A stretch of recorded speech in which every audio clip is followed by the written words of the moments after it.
program, it's always good. I am actually doing the program in the evening, so it is good evening. And guess what? I got a great one for you. I got a great one for you. It is expect a call from God. Expect a call from God. You know, when I take out my Bible and I look at the story at Abraham, and when I started looking at Abraham, I realized that God called Abraham. He called Abraham from his family. He called him from his wealth. He called him from his environment, his culture. But the Bible didn't say what relationship Abraham had with God before the call. It didn't say that. We just know the story started out with a call. So therefore it tells me that Abraham was born in an idolatry culture. He was born in an idolatrous home. He was living and worshiping idols. But something tells me deep that though he was worshiping idols, deep in his heart he knew something was wrong. Deep in his heart he wanted to stop. Deep in his heart he knew that this could not be the right thing for him to do. But here is the thing. As soon as Abraham reached to that point where he decided that enough is enough and is seeking to be delivered out of idolatry worship, God called him. Let me tell you something, my friends. A lot of us we were born in something that is not right. We grew up in a culture that practices things that is not right. And we found out that these things are not right. And therefore we want to get out of these things that are wrong. In other words, you don't have to be born into a bad community to be a bad person. Sure, you can be born into that community. Sure, you can grow up in that community. But somehow your heart will be telling you that what you're doing is wrong. Let me tell you more. Let's look at a relationship. You're in a relationship and something tells you that this is wrong for you. You've been abused verbally and physically, and you're not taking it anymore. You're reaching a point where you're getting fed up. Now here is the thing. God is going to always call a person when they are getting to the brink of fed up. So therefore, no matter what life situation is with you, the minute you're starting getting fed up of it, and you want to get out, and when you reach the point of rock bottom, you must expect a call from God, because he's going to call you. Ever since God created the heaven and the earth, he started out with calling. When he made Adam and Eve, and when Adam and Eve sinned, God came and he called Adam. Adam by name. Adam by name. You see, friends, no matter what your situations are in life, when God is ready for you, when you hit rock bottom, and when God is ready for you, he's going to call you by your name. In other words, he's not just going to call any and anybody. God is going to call persons who have reached rock bottom and don't want to have anything more to do with a bad situation. If you're at home and you're watching this program and you're having bad situation, your spouse, your children, your neighbor, your community, your animals, and the mere fact that this thing continue to be bad, and the mere fact that you want to stop, then expect a call from God. Adam, God called him. Adam, he called him by name. And when God called him, you know what happened? God said, Adam, where are you? Where are you? What are you doing? Why are you hiding? Adam, why are you in this mess? Adam, come let me see you. Today the same call God is calling for you. The same call to know you shouldn't be in that mess. What are you doing in that mess? You shouldn't be in that company. That's not a good company for you. God is going to call you by your name. And he's going to say, what are you doing? Why are you in that company? Come. What a comfort that God would have tell you to come. So God called Abraham. And Abraham moved out by faith in the call. Let me tell you, friends, you might not know when God called you, how you're going to get out.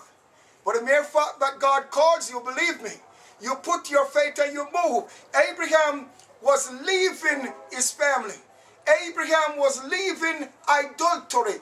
Abraham was leaving his wealth, going where? In faith, because God called him out of that situation. Let me tell you, friends, when situations are bad, no matter how you had it, money, no matter how you have fame, no matter whatever you have, when situations in life are bad with you, the only thing you want to do is to get out. And therefore, when God calls you to get out by faith, I'm not waiting back for nothing. I'm getting out of that bad situation. And Abraham got out by faith. Let me tell you something more. When Jesus came on earth, he walked by the Sea of Galilee, and he too makes some call. He walks around and he saw Simon, Peter, James, and John and the others. And he just walked by, including Matthew. He just walked by, and when he saw them, he just said, "Come, follow me." Jesus just simply called them, and they forsook what they have, and they followed him. Let me tell you, they did not just get up and forsake what they have and follow Jesus. They didn't just do that. What was happening that these guys were under pressure with the community and the way taxes and the way life was hard for them. They were looking for something, anything better, and Jesus knows it. Let me tell you, Peter wasn't catching much fish. Peter was having difficulty in paying his bills, and he wanted to do something else. He reached rock bottom that anything, he would have moved away from it. And you know what happened? Here comes Jesus. And when Jesus came, Jesus never had a problem. He knew that he wanted to leave it. So Jesus said, "Peter, come, follow me."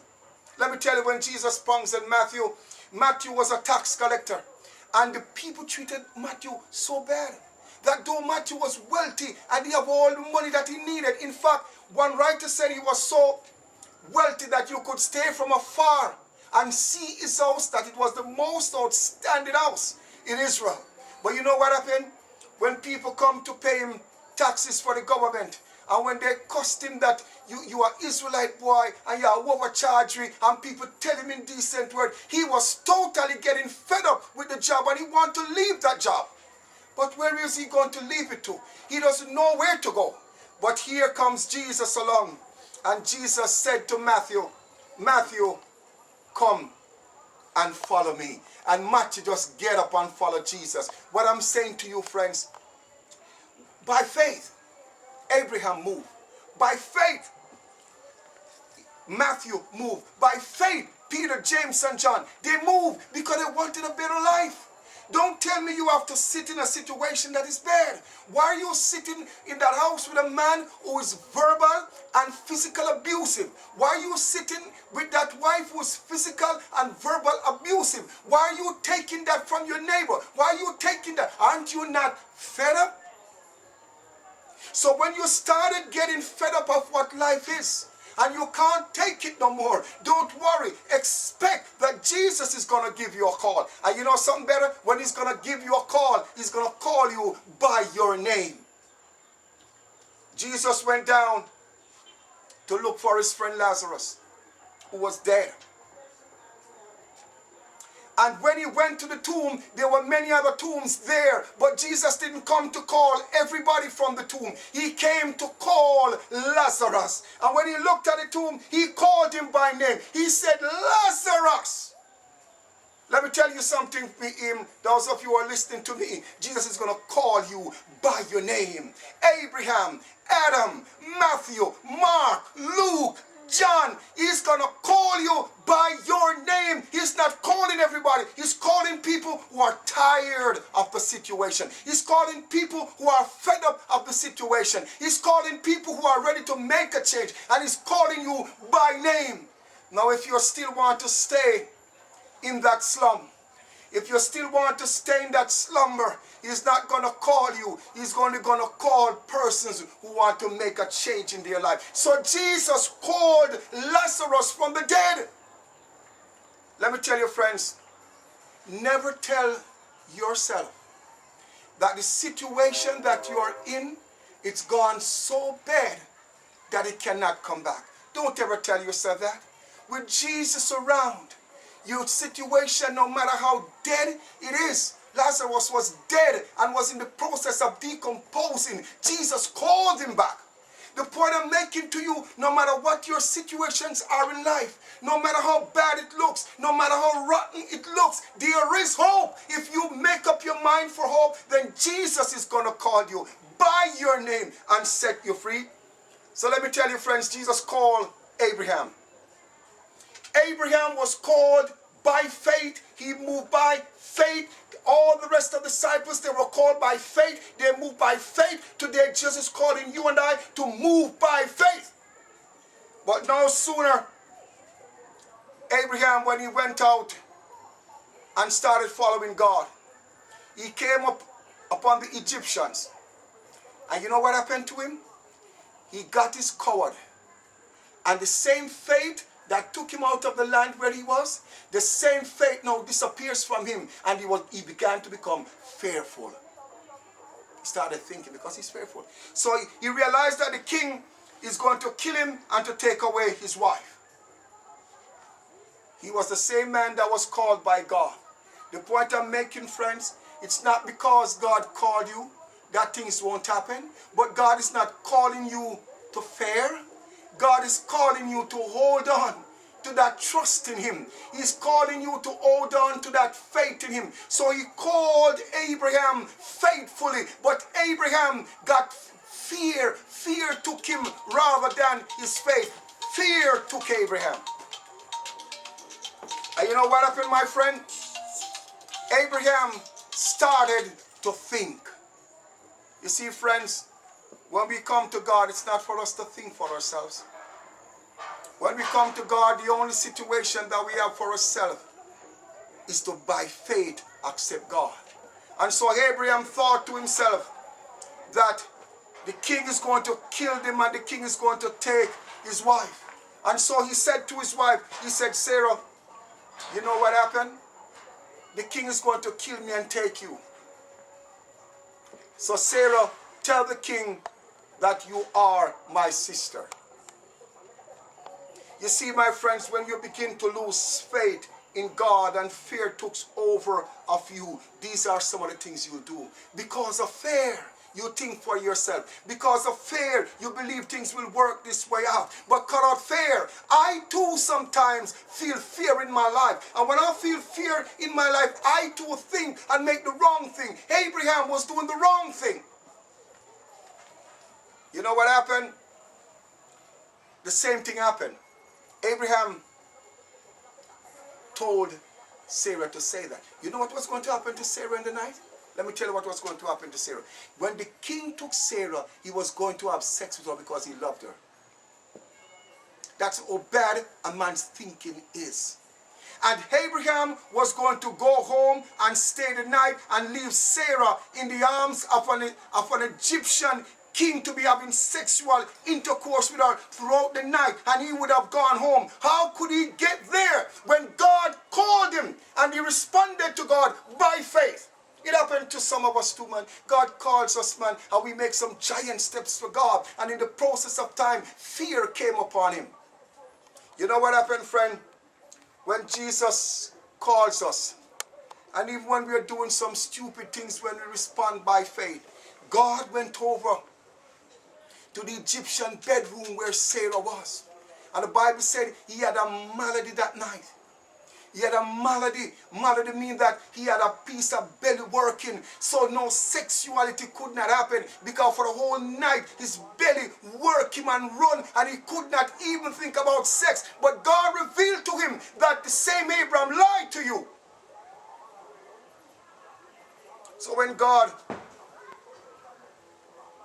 set and protect Sarah from the Egyptian king. You know, friends, oftentimes we find ourselves in some bad situation that we think and we put ourselves in. But God is always good to come in between and still protect us from all the wrong decisions that we have made in life.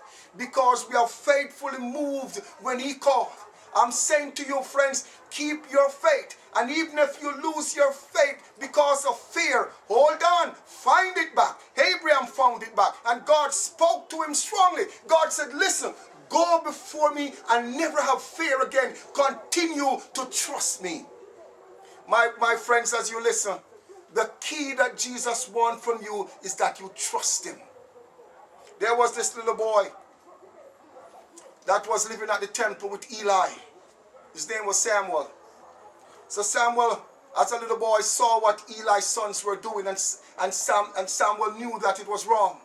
And Samuel knew that when he grows up to be a man, he's going to correct those things. And he felt it so much that it reaches his heart. You know what God did? God called him. The night when little Samuel was in his bed, as a little boy, God saw his intention and God called him. Listen, friends, God is not only calling adults, God is calling teenagers, youths who have that desire to do right. He's calling them to, and he's calling them by name. So if there's 100 youths at school, teens at school, if they're doing what God wants them to do and they're fed up with doing the wrong thing, God is going to call them like he called the teenager Samuel. Samuel. And even if teenagers doesn't understand the call, the adults are there to tell him, when you hear the voice again, say, Lord, speak, for your servant heareth. So God calls you not to be fearful. God doesn't call you to be strong. God isn't calling you and telling you to be strong. He's not doing that. He's not calling you and telling you to be courageous. He's not calling you and telling you to be brave. He's calling you and he's saying to you, come, trust me, and I will make you strong. Come, trust me, I'll make you courageous. Come, trust me, I'll make you brave. Let me tell you something, friends. When King David saw Goliath, and when the big bad giant Goliath came out, David didn't run to Goliath because he was brave. David didn't think that I can do this. David ran to Goliath because he trusted God. He didn't trust bravery. He didn't trust courage. He trusted God. There is no strength in you, in me. There's no bravery in me or in you. There is no courage in me nor in you. Our faith lies in trusting God. So when he saw this big giant, his faith in God led him up there, not his bravery. It may have looked to some people like it's bravery, but it was not bravery. It was simply because he trusted God. Let me tell you more. When God called Moses, and when Moses saw fire in the bush, but the bush was not burning, when Moses put his hand in his breast, in his bosom, took it out, it was leprosy. When Moses now reached the Red Sea, and God said to Moses, stretch your rod and go for it. Moses would not do that if he had built up any fear. Moses knew to trust God. So when he came to the sea, to be honest with you, who you ever hear part a sea? Sea? It's the most impossible argument that you can see. But when you trust God, though your situation in life seems impossible, when you trust God, believe me, my friend, that impossible is now become possible, and you're going to see the possibility of the result of when you're trusting God. And when God said to Moses, as he stood and he looked at the big vast ocean, he did not think about fear. He didn't think about nothing. He just knew that he should trust what God said. When God tells us to do something, let's trust him. No matter how bad, no matter how strong it seems, just trust God. And so Moses, God tell him to stretch the rod and go for it. And Moses trusted God. Let me tell you, my friends, I want to trust God that way. I too have messed up myself because of fear. I too are wanting to do things the way that I think. But I want to trust God and go forward. You know something, friends, when Moses trusted God and he goes forward, then one of the greatest miracles happened. The sea begin to divide itself. What a mighty God he is. We can only see the might and the greatness of God when we trust him. If we don't trust him, he can't make the impossible possible. When we don't trust him, people will not see who we are if we don't trust God. No matter what your situations are in life, he'll work out a way. We must continue to trust God. And when I said I am including myself too, that I need to trust God some more. Let me tell you something, friends. When Moses was dealing with God, Moses never called God. He never did that. Because Moses knew gods. Moses knew the gods in Egypt. He knew them all. But what this was happening to him, he could not refer this being that is dealing with him as God. Because all the gods Moses knew, they did not do anything near to what this one is doing. So Moses couldn't call him God, and Moses didn't call him God. You know what Moses called him? Supernatural. Every time he referred to him, he said supernatural. So when Moses ran up to Pharaoh, this is the first time he questioned the voice that speaks to him. He said, when I go there, who should I tell him that sent me? You see that he never called him God, and he would never go up there and say God that sent him, because Pharaoh would have wanted to know which God would be so powerful to send you to me. This was not God. This was the great I am that is sending me to you. So when Moses get up there, Moses didn't say God said you should let them go. Moses said to him, the great I am that I am said you ought to let them go. When Moses was thrown in the river Nile, Moses was given the name Iru Muse. But when Moses realized that it was the supernatural God that protected him in the river Nile, Moses took the Iru from his name and called his name Muse, meaning that he was drawn from the water. But Moses now knew that the God of the river Nile didn't protect him. It was the unseen supernatural God that protected him. In our life, many times we may have believed that it was this person that did this for us, or that person did that for us. But when we got to know God much better, we know that it was not them, and we praise the God of heaven, the supernatural God. Like Moses, it was not my friend, it was not my brother who makes me what I am. It was nobody makes me what I am. True, they did some things for me, but that's the way God operates. And you know, some friends, when Moses stood up, he spoke to God and he said, you are supernatural power over nature and the affairs of men. You could just understand Moses. You could understand that a king as powerful and as bad as he is, he's not no match for the supernatural power. When you look at nature, there's no nature that God cannot ride. Let me tell you, my friends, in everything we do, there is hope, because there is Jesus. If you are in prostitution, I'm not telling you that you're wrong. I'm just telling you, if you're fed up of it, and you mean to stop with all your heart, and you can't take it anymore, then expect a call from God. If you're living in a concubinage life, in other words, you're married and you're having extramarital affair, I'm not telling you that you're wrong. What I'm telling you is that if you're fed up of it and you want to get out of it, then God can make you get out of it. Expect a call from God. If you're doing anything that is wrong and you're breaking the law, if you have a gun and it's illegal, if you really want to get out and mean from your heart to get out, expect a call from God. Today, my friends, I am expecting a call from God. You see, God had called me before, and I messed my own self up for my own appetite. But God still protected me and called me.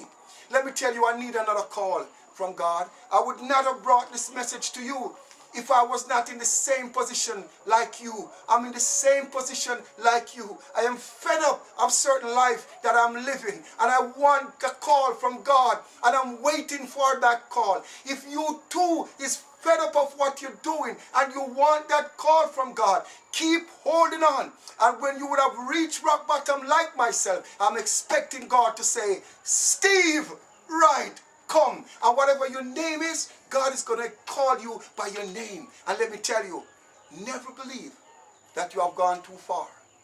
I've come to learn that now. I've come to learn that now. That no matter how bad my situation is, I'm not too dead where God can reach me.